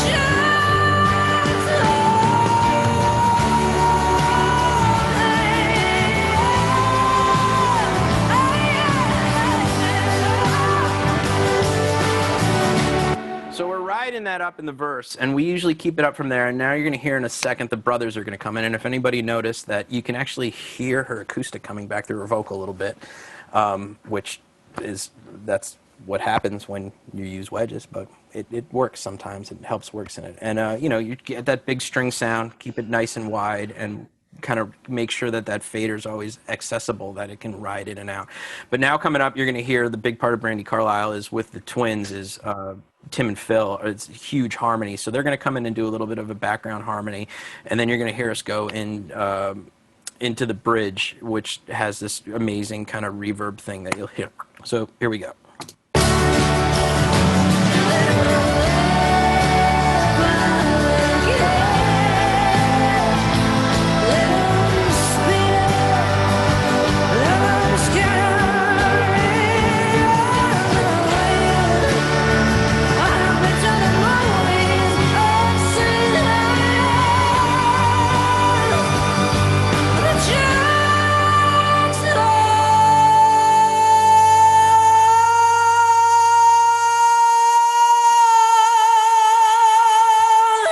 Punch the drum fill here, and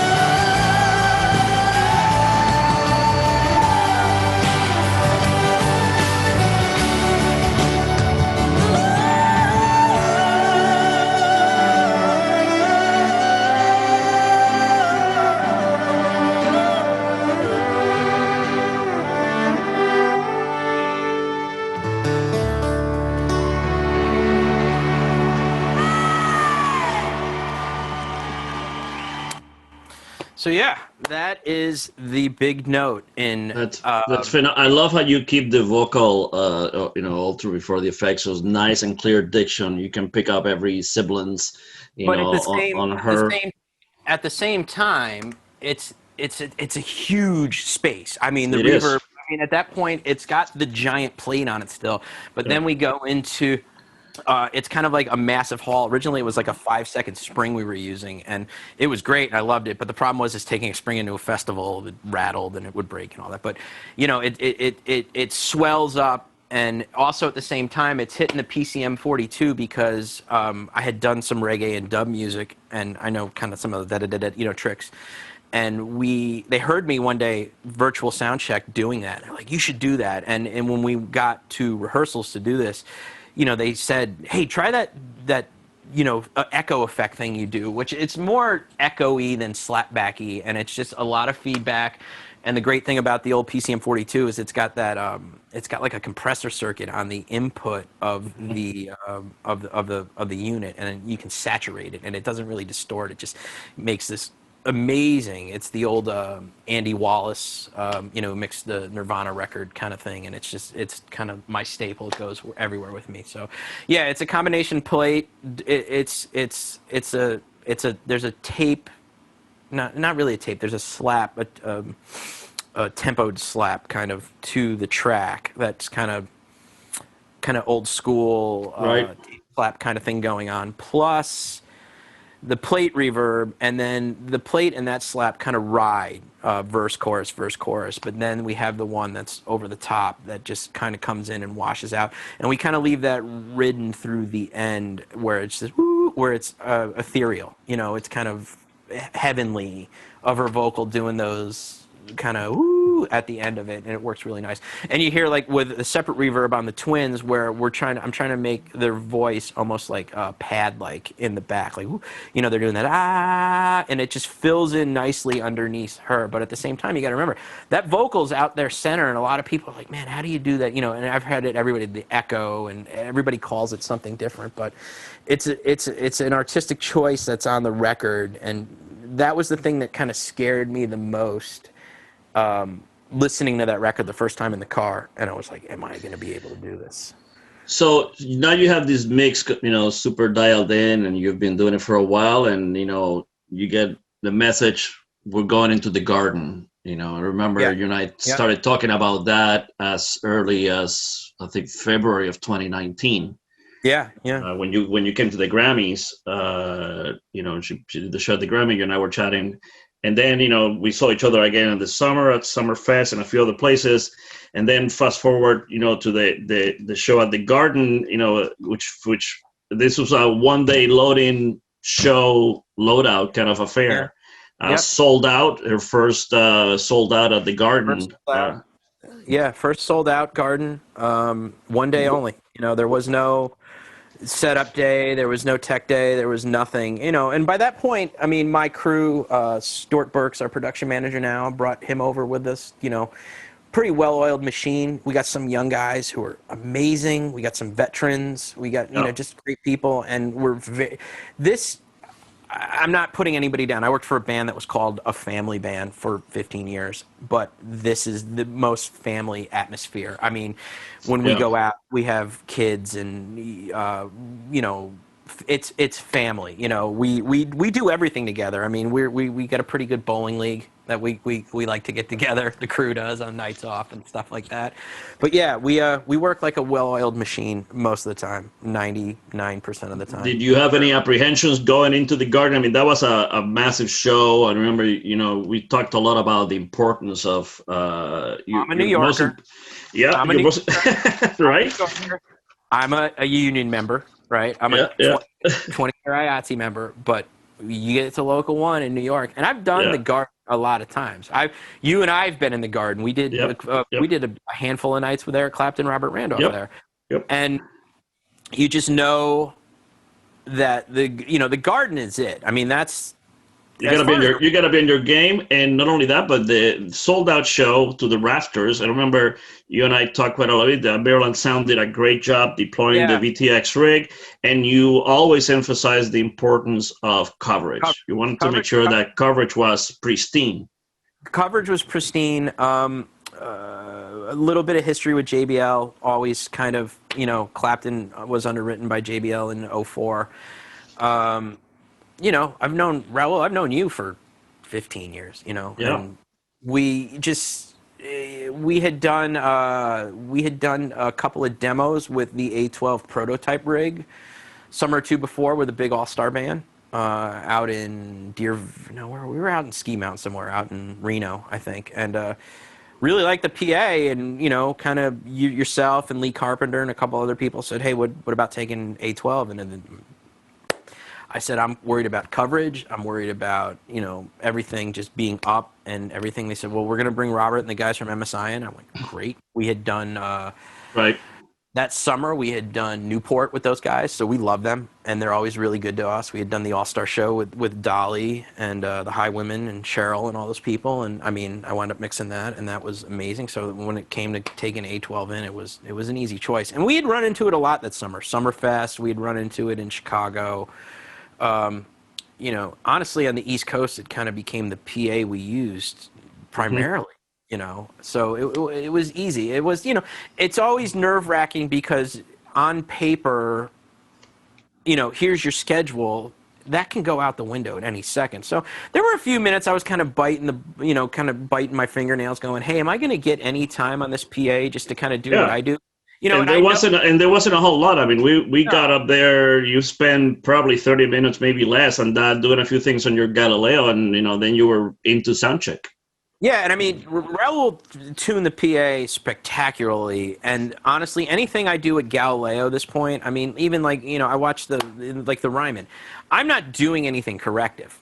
I'm doing little things artistically. I'm literally correcting mistakes in my mix. Things that have just I could go through and redo it, but my mix is so kind of where it is, and the band loves it so much that I don't want to kind of start reworking it. So a lot of it's artistic choices of what I'm doing. I'm not doing anything tonally to correct for problems in the room or anything. It's more just artistically what I want to hear, and that's what I did. And honestly, I don't do as much with the Galileo anymore, especially with the Sonic Farms, because it literally has the most basic thing we all learned on Mom and Dad's home stereo. It's got a bass and a treble knob, and literally that's kind of what I play with during the show. Just okay, a little brighter there.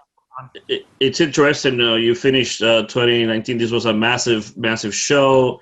You and I see each other again at the Grammys this February, where she was playing piano. Center. In the center of the stage. Who was she playing piano for? Tanya Tucker. Tanya Tucker, our favorite. So here's Brandi, after a massive Grammy win in the year before. Now she's basically playing piano for Tanya Tucker on center, and she co-produced that record with Shooter, and just a stunning record, and actually won a bunch of Grammys for it. And we're talking about what are we doing on 2020? All of these big touring plans. Like I said at the beginning of the session, we were supposed to be this month in Red Rocks. With a big, you were gonna bring Brandi and a big orchestra. And instead, nights at Red Rocks with the Colorado Symphony. Instead, you have become the master streaming, of all services, video, lighting, audio. And this is a picture of the setup for those of in the audience who have not listened to Brandi's concert. I think it's on Veeps, right? Veeps, yeah. BrandiCarlile.veeps.com. Say that again. BrandiCarlile.veeps.com. And the way this kind of came about, and there's a couple different things. March, we all sat back. Now, I am one of the luckiest human beings, and I'd love to shout out Brandi, Tim, Phil, and everybody in our family up in the thing is, they've been really great to take care of all of us. And they said, well, listen, we're going to put this streaming show together to support our band and crew. Yeah. So. And you're mixing all of it. It sounds phenomenal. I've watched a couple of them, and they sound phenomenally good. Oh, thank you. It just kind of, it came out of nothing. It came out of management, calling me one morning, and they said, what do you know about streaming? And I'm like, nothing. You know, and it was funny. The funniest part about it was I said streaming is normally some kid who shows up at a festival during my headphone line check before the band's going, hey, I need a stereo feed, dude. And you're like, I've been here all day. Where you been? You know?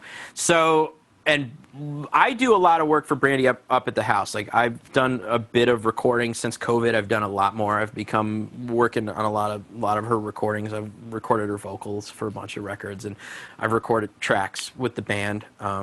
Literally recorded and mixed them. Amazing enough. Brandi and Tim and Phil are the most amazing people that taking you out of your comfort zone. Right. And getting the absolute best out of you. Like, if you had asked me, I would say, okay, I'm a pretty decent front of house guy, but like streaming, recording, you know. I think it's all about trust. I think ultimately is the fact that they trust you and they have complete confidence and you figured it out. So I was up working at the house and she was kind of making fun of me about my hoarding. She goes, you got to get a new house, you got to move in a bigger place, you got to get rid of all the stuff you have. And I said to her, this is the God's honest truth. Right before COVID hit, I was like, hey, some of that stuff's going to come in handy one day. And she goes, maybe. And literally they called me and they're like, so we're going to stream. And initially this is how it was pitched to me. The three of them are going to play some acoustic guitars on the couch in the control room. And it's turned into... Yeah, I can see that that's not how we ended up. No, it didn't end up like that, And this M32, which I just wound up with, it's been great, I mean, I'm using it right now to kind of broadcast the stuff to you guys, but just as a utility mixer, it's... it's been a great setup. It sounds really good, and obviously, you massage the mix, and it's broadcasts really well.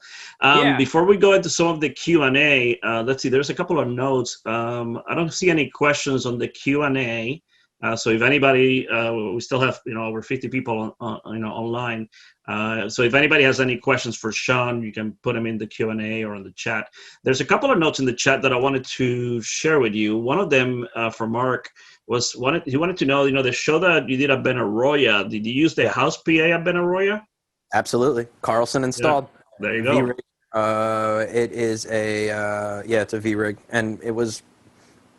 That came together rather quickly because they had done that so many times me being there, that we just rolled in, rehearsed, and did it. So it was like I had enough experience with mixing, like I said, New York City Ballet, Philadelphia Orchestra, different orchestra stuff, and I've done a lot of broadcast orchestra stuff, that I actually had presets for the profile from 10 years ago that I just kind of plugged in and did the third and fourth layer of the orchestra. But the way we wound up doing it and the way I like to do it, since this show is so dynamic, and what I'm doing, as you can see, I'm constantly, what I'll do is I usually bring in the symphonies mixer. And what I ask of them is give me a stereo stem of the orchestra, give me stems of low strings, high strings, winds, reeds, and percussion. Shout out to Matt Eli. He taught me how to do that in brass. And then I'll take a 1-for-1. So that way multi-track gets everything. I have stems. So most of the time I wind up just I set the stems where they are. I let him mix, but I also have things like, I want some harp. I always love the harp, putting glistening of the harp in, or, I can add things to the mix, but it all comes to me and then goes out from there. So that way everything. So it's more or less like having another set of subgroups that just are my orchestra feeds. But yeah, Benaroya was interesting. I'm kind of sad. We were going to do it outside a couple times this year. We were going to do it, we were going to do the Bowl. It was the Hollywood Bowl. Yeah. No, there were some great shows lined up for this year. Englewood, Wolf Trap, and Red Rocks. Yeah. So, there was a question for John Bishop. He wanted to. I assume the answer is yes, but he wanted to know if you did the 2019 Burlington, Vermont show. I'm assuming you mix all the shows. So hey, John, is that the one where it poured rain? Absolutely. He says that the sound was brilliant, and I complimented the board jockeys on it. So I figured that you did that show because you mix all the shows. We did 2 nights in Vermont, and it poured.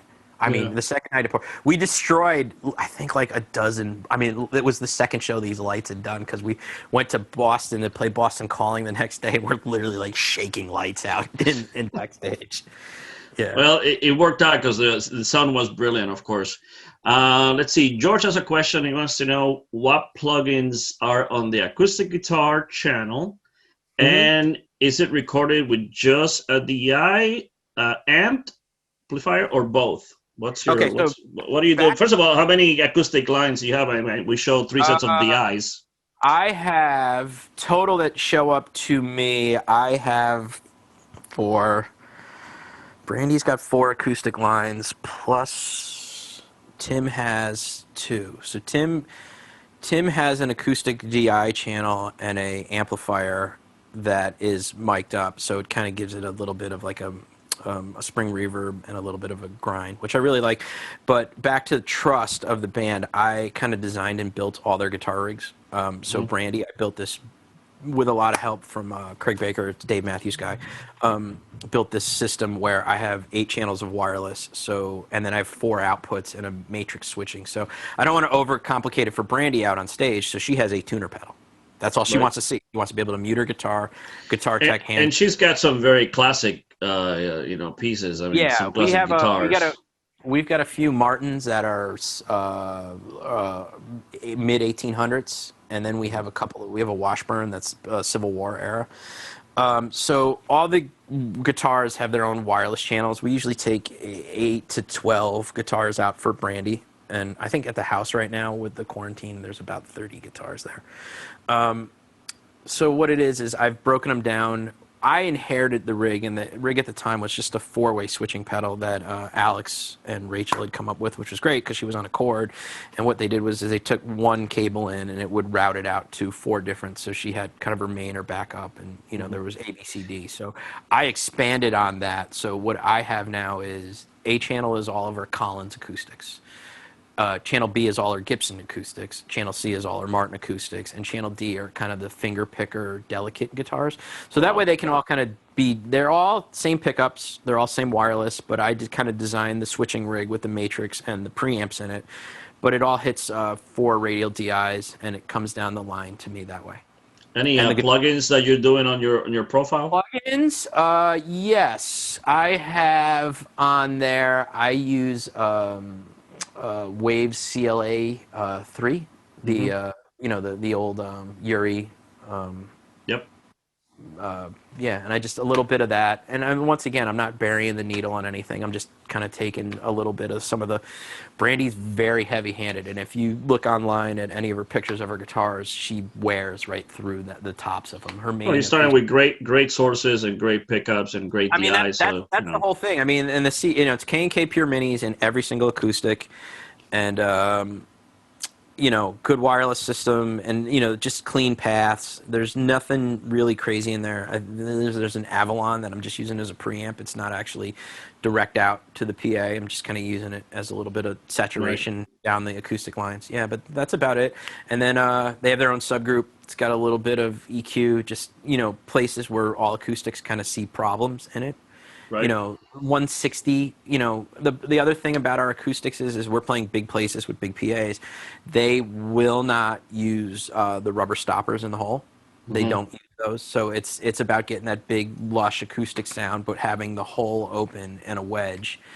So 160, a little bit of a high pass. A little bit in the upper mid range to kind of get that like 2.5, 3K kind of. Bite that happens with a pickup in a Piazzo pickup. But even then, I remember at the Garden, there was 0 issues, and the shows at Summerfest, 0 issue with feedback control. It was all very, very stable, very clean. Yeah. They have great control. My big thing with my day is, especially even like festivals, the main things that I want to hear in a changeover. It's like great. I can PFL the headphones on the drums and the keyboard, stuff like that. I absolutely want to hear her acoustics. I want to hear acoustics. I want to hear her vocal mic. I want to hear Tim's acoustic. And if on that show we use Phil's acoustic bass, those are the big ones I want to hear. Everything else I can kind of judge on headphones, and with my target curve that I have saved in Smart on the PA, I can usually, at that point, when we fire up at a festival, I'll open up when we're allowed to in the PA. I'll open up the kick drum channel, the kick and snare, and I'll just have the tech hit it, and I'll go, okay, it's not loud enough, it's too loud. And once I kind of find where the input level of my processor is going to sit, because I use my Galileo as kind of my master fader. That brings us to the last question for this session, which is what plugin or external gear do you use on your master bus? I mean, I know we have a cream. You have a creamliner inserted in the master bus. My I'll get nerdy for a second. My master bus, I don't split music and vocals. Mm-hmm. I've been thinking about doing that when I go to whatever next iteration of console I go to, which, if the band has their ways, you'll see me again on a massive XL console. But I'm going to play with that a little bit. I definitely have stems, but I do have a master bus. The main thing is it feeds a 2-track with audience mics matrix into it, so at any point the band wants it. But I also have a broadcast mix built because, like, when we do festivals now, we give them my broadcast mix because, trying to explain this to somebody on a festival, the effects rides, and trust me, there's songs where it's even worse with some of the stuff going on. We just give them a stereo broadcast mix, kind of pre-mastered. It has audience mics built into it, but if you want to add more, that's fine. My master bus gets everything, and it goes.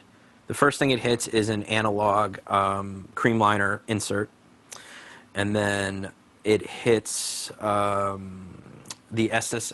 You know what? Hold on. Let me pull up the screen real quick because I kind of made it that way. Okay. Let's see. While you look that up, a question came up from Matt Eli, which is asking, that's my biggest influence right there. Yeah, Matt says that you would never go digital. So what are your thoughts on integrating your old analog console into this setup? It's coming, Matt. It's 100% coming. It's very possible. Matt Eli is my older brother and always has been and always will be, and I miss him and love him dearly. Very nice. He taught me the basis of everything good that I know. Very nice. So, master bus. First thing it hits after the creamliner is I have this kind of SSL plugin, and it's not really doing much. When you watch, it's only going to do it does maybe 2 dB max. It's hitting that, and it's just kind of, it's, like everybody says, all the engineers say, it's glue. That's all it does. It kind of glues the mix together a little bit. I have HEQ, which I really like because I like looking at the readout on it, so I can see what's going on, and artistic tone shaping. I've touched it very rarely, but it's just a little bit to kind of smooth it out. NLS on the SSL setting, just because it kind of gives the analog summing kind of vibe to it. I like harmonic stuff. I'm starting to like harmonic plugins more than actual compression and dynamics, just because it kind of gives it some character. And then I have an L2 on the end, just to kind of do the basic modern day music thing, because we all know that kind of everything runs through an ultra maximizer at this point. And then once it leaves the console, it goes out AES and goes AES into a Galileo 408, which I bought years ago. I love it. No frills, just 4 in, 8 out, and I hit. There's a stereo mix, and then there's a sub mix or a low frequency energy mix, because I do like to feed the subs separately, just because the older I get, the more I turn the subwoofers down. Now, that being said, I love low end. I love low end. I love it. But I mean, that's not what I remember from the Robert Randolph shows we did together. Well, yeah. I mean, that was just and I mean, I did Madashahu for a while, and I mean, immediately it didn't matter how many subs you had in the room. We asked for double. I mean, you got 24 subs? Give me 24 more. But I want the low end to be punchy. I got sick of looking over at Smart and seeing, I live in Oregon, haystack rock, as they say, at the end of it, that big giant. I like a nice slope. Yeah. I like, I want a good punchy low end. I don't want it to dominate, because people forget, that can fatigue your hearing just as much as the worst high-end mid-range thing can do in the world. That we talked a little bit about that on the Garden, where we have flown subs and a few ground subs, and it was all about even coverage. You really want it to be the more and more the flown subs. I love the flown subs, man. And because it also when it leaves, it continues the wave where the ground sub just kind of hits the floor and kind of does that down. And it's great. I love the floor sub, and you can really give some impact with it. But also with the subs, I'm also kind of riding that from time to time. Like there's songs where it needs to punch, and there's some songs where it doesn't need to punch. I think that if you end up having to bring an XL4 into the house, you're gonna have to get a bigger room. I might go. 4 might be too much. I'm thinking my favorite console is the 3, and Matt and I are working on a plan with the XL3 right now. So, you might be out of inputs. You might be, you might need to be up to 64 by now. Yeah, I mean, it might be, I might kind of go maybe the PAB style. Maybe I keep the XL3 for the money channels, and then put the profile or whatever on the side. Maybe even the M32. Yeah. Could be my, but once I was saying the outputs, I have a stereo, I have a sub, I have a collapsed mono, and then my outputs are PA left, PA right. I have 2 different subsends, so that way, like if you have 2 floor stacks, and sometimes you get the power out and all that, you can delay one side or another. That kind of stems from the Robert days, because Robert he loved the low end out front, but sometimes it would where he was sitting on stage. Yeah. So I have to move it a little bit to kind of move the null to be where he was. A couple front fill delay sends, lawn, being an ex-lawn guy, you got to have the great stereo lawn send if they have it, Love it all. I know that you and I could stay talking here for another 2 hours, and I always enjoy the time we get to spend together. Thank you so very much for taking the time to do this for us. I hope that we get to see each other at the next Grammys, or before. We'll see. The Grammys this year, I mean, we're hoping it's the high women's year now. I know. We'll have to see. I hope that it goes live and that we get to see each other there. And by all means, stay in touch. For everybody in the audience, Laura, I think you're still there. I'm going to put up your contact information, Sean. Give me one quick second. Hi, everyone. I'm still here. I have a guest. The night is how cute! And she's not having it. No worries. I'm going to mute myself. Thanks so much, everyone. Thank you.